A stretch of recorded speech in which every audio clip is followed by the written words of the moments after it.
पेश है हिंदी ज़बान में अपडेट।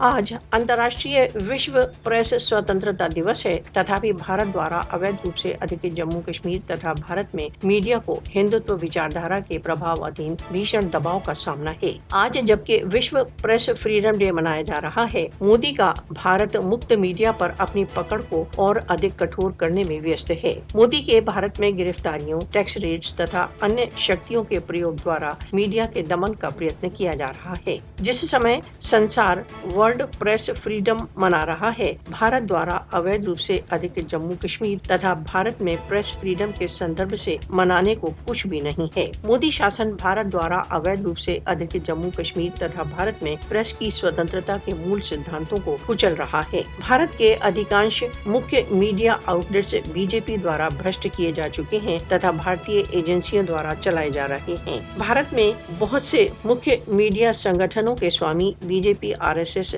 बिजनेस टाइकून्स हैं जो हिंदुत्व नीतियों के लिए काम कर रहे हैं। भारत द्वारा अवैध रूप से अधिकृत जम्मू कश्मीर में पत्रकार भय, आतंक तथा गिरफ्तारियों का सामना करते हुए बहुत अधिक तनावपूर्ण स्थितियों में काम कर रहे हैं। भारत द्वारा घोषित मीडिया पॉलिसी 2020 भारत द्वारा अवैध रूप से अधिकृत जम्मू कश्मीर में समाचारों के मुक्त प्रवाह को रोकने के लिए भारत द्वारा उठाए गए पगों की ही निरंतरता है। 5 अगस्त 2019 के पश्चात से भारत द्वारा अवैध रूप से अधिकृत जम्मू कश्मीर में पत्रकारों ने अधिकारियों द्वारा बहुत अधिक छापों व आक्रमणों के समाचार दिए हैं। भारत द्वारा अवैध रूप से अधिकृत जम्मू कश्मीर में आर्टिकल 370 के बहिष्कार के पश्चात काले कानूनों के अंतर्गत अनेकों पत्रकारों को गिरफ्तार किया जा रहा है, आतंकित किया जा रहा है, यहाँ तक उनकी पड़ताल की जा रही है। अंतर्राष्ट्रीय समुदाय को भारत द्वारा अवैध रूप से अधिकृत जम्मू कश्मीर तथा भारत में स्वतंत्र मीडिया को बचाने के लिए आगे आना चाहिए। मोदी के नेतृत्व के भारत को भारत द्वारा अवैध रूप से अधिकृत जम्मू कश्मीर तथा भारत में प्रेस के दमन हेतु दंडित किया जाना चाहिए।